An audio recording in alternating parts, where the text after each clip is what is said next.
Baik teman-teman, perkenalkan nama saya Ayudian Lestari Sadiawa, NIM 14120016, Prodi S1 Akuntansi.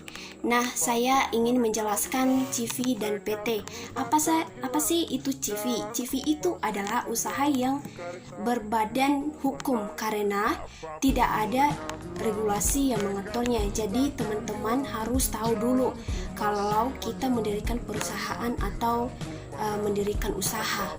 Bisa pertama Anda mendirikan usaha bermodalkan diri Anda sendiri, yaitu Anda mendirikan sebagai usaha perorangan atau UD. Tapi apabila Anda mendirikan usaha dengan beberapa orang, di mana mungkin Anda mendirikan usaha dengan teman Anda, atau Anda mendirikan usaha dengan saudara Anda, atau Anda mendirikan usaha dengan mungkin partner kerja yang sudah lama dengan Anda, boleh menggunakan CV.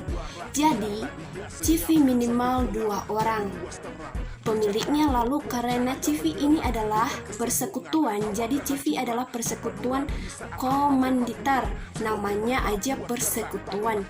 Nah, jadi secara badan usaha dia diakui, tapi secara hukum mungkin kekuatan hukumnya di daerah CV ini belum terlalu kuat seperti PT. Jadi kalau CV misalnya Anda mau franchise, CV masih bisa Anda mau IPO. Jadi IPO itu adalah perusahaan Anda dilantaikan ke bursa, namanya IPO. Itu kalau CV belum bisa teman-teman. Kalau PT sudah bisa. CV badan usahanya, badan hukum mungkin kurang kuat, jadi 2 orang pendirinya. Lalu yang kedua adalah badan usaha. Yang ketiga kalau CV ini karena dia merupakan badan persekutuan, maka dia memiliki sekutu, yaitu pertama adalah sekutu aktif dan kedua adalah sekutu pasif. Nah,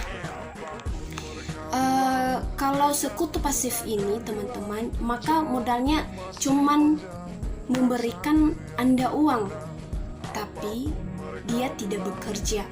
Tapi kalau sekutu aktif ini, dia memberikan uang dan dia bekerja.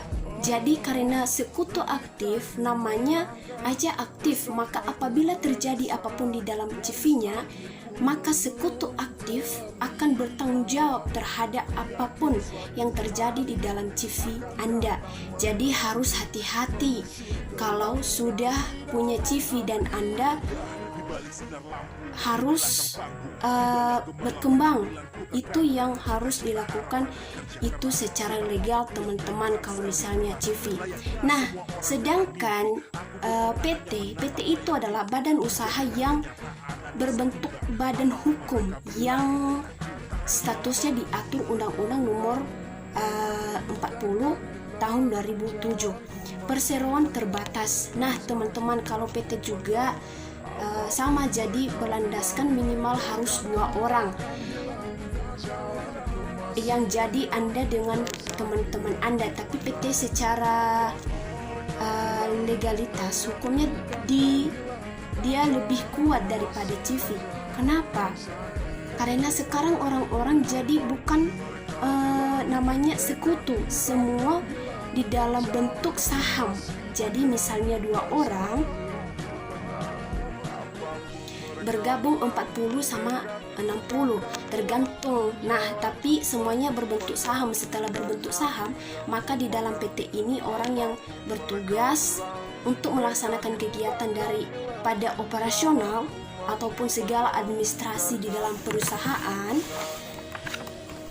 Jadi direktur jadi ditunjuk sebagai pelaksana, belum tentu pemilik, tapi bisa juga sebagai pemilik Nah, maka kalau terjadi apa-apa di dalam PT Anda, misalnya ternyata Anda berpajakan atau masalah hukum dan sebagainya, yang dicari bukan pemilik sahamnya tapi direkturnya dulu.